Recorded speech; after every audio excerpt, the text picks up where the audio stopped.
मुझे तो अभी भी ऐसा लग रहा है जैसे मेरे सामने अलिफ मैडम खड़ी हैं। मैंने आपसे अपने बारे में नहीं, सेहान के बारे में पूछा है। मैम, सेहान साहब और मरियम मैडम बहुत अच्छे दोस्त थे। क्या इस दोस्ती की वजह अलिफ थी? नहीं मैम, ये तो मैं नहीं जानता, बट इतना ज़रूर जानता हूँ कि जब गाजी यूसुफ साहब ने मरियम मैडम पर दबाव डाला कि वो इस रेस्टोरेंट की जगह उनके बिजनेस ग्रुप को बेच दें, और मरियम मैडम ने जब इनकार कर दिया तो उनके गुंडों ने आके यहाँ पे सब तोड़ फोड़ दिया था। उस दिन अगर सयान साहब ना होते, शायद ये रेस्टोरेंट आज होता ही नहीं। एक मिनट। So you're saying कि बाप ने रेस्टोरेंट तोड़वाया और बेटे ने बचाया, something like this, right? जी हाँ मैडम, How's that possible? ऐसा हुआ है मैडम। ना सिर्फ बचाया बल्कि रेस्टोरेंट खरीद कर अलिफ मैडम के नाम भी कर दिया था, और उस दिन के बाद से यहाँ आज तक कोई नहीं आया। सयान साहब और गाजी यूसुफ साहब एक दूसरे से बहुत मुख्तलिफ हैं। ऐसा भी तो हो सकता है ये सब कुछ उसने अलिफ को ट्रैप करने के लिए किया हो। लेकिन सेहान साहब ऐसा क्यों करेंगे मैडम? शायद उसे अपनी बीमारी के बारे में पता चल गया था। जी, क्या आपने मुझसे कुछ कहा मैम? नहीं। मैम, ना तो आपने कॉफ़ी पी और ना ही रेस्टोरेंट देखा। मिस्टर रजा, जब मेरी बहन के कातिलों को सजा मिलेगी ना, कॉफ़ी भी पीऊंगी और रेस्टोरेंट भी देखूंगी। अगर कुछ भी इम्पोर्टेंट याद आए, feel free to call me. Sure ma'am, I will. Thank you.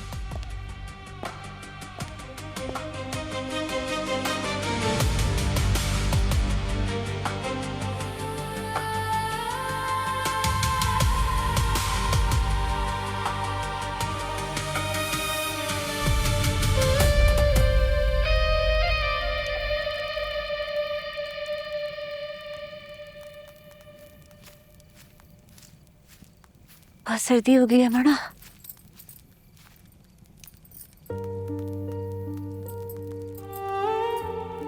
वो तुमने जो लिस्ट दी थी ना, मैंने सारा सामान मंगवा लिया है।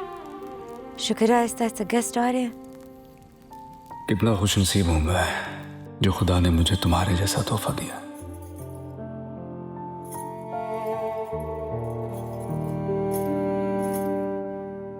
तेरे बिना मैं अधूरा सा हूँ, इन्होंने बता दिया। तेरे साथ मैं जलता सा नूर हूँ। बता देते, मैं उतार लेती। कभी तू जहर कभी तू दवा, अच्छी लगती है मुझे ये तुम्हारे हाथों में। तू ही दर्द मेरा, तू ही मरहम भी था।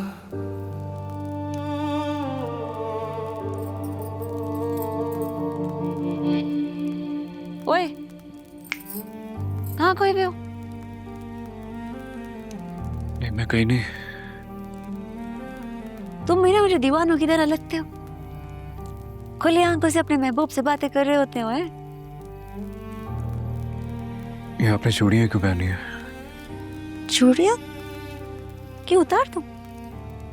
नहीं, मेरा वो मतलब नहीं है। तुम्हें चूड़ियां देख के कौन याद आ रहा है? कोई नहीं। मेरी अम्मी की। जब भी उनकी याद आती है ना, मैं पहन लेती हूँ। अच्छी लग रही है।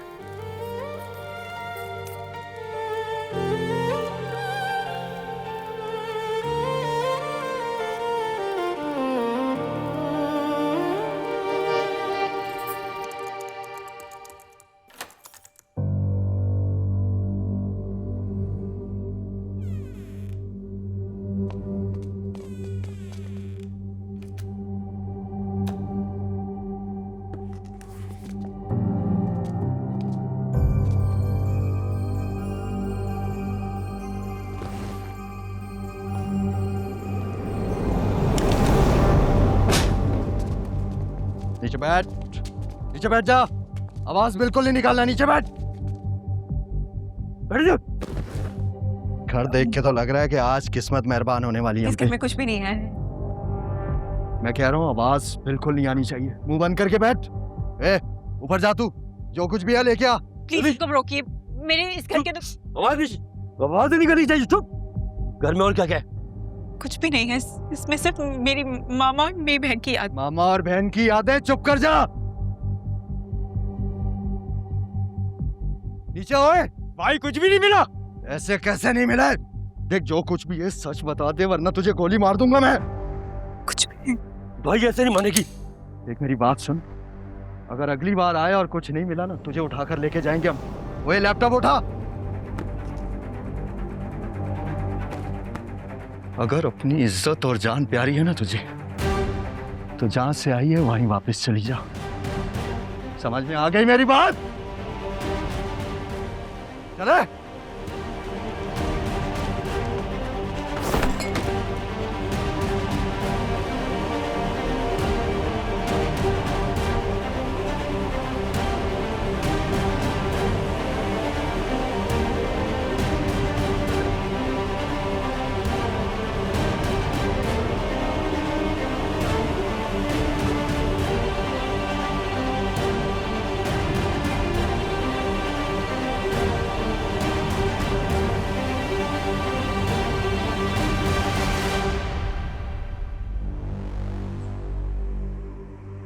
उसे कोई नुकसान तो नहीं पहुंचा?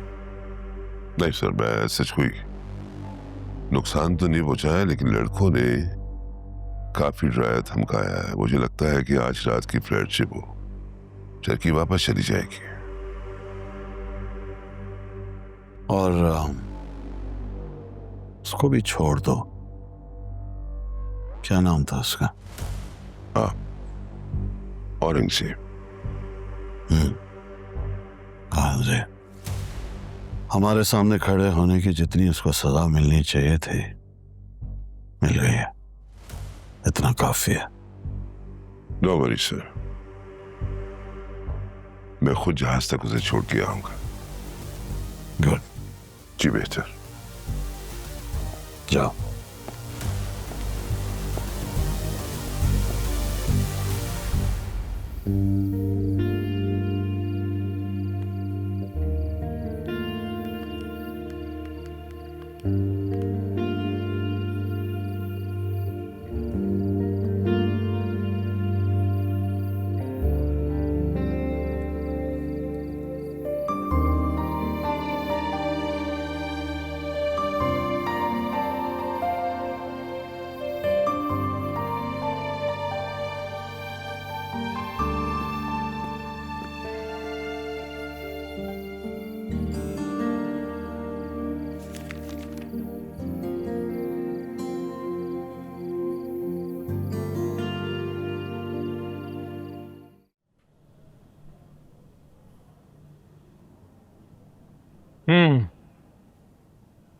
जी बेसलाम।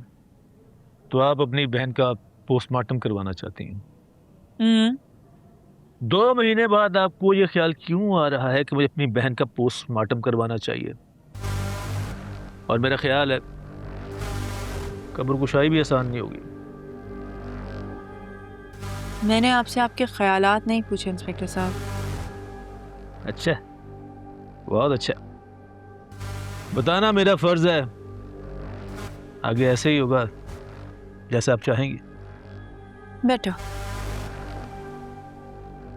कानून ना तो मुश्किलात देकर अपना रास्ता बदलता है और ना ही इसलिए रुकता है कि किसी को उससे तकलीफ हो रही है।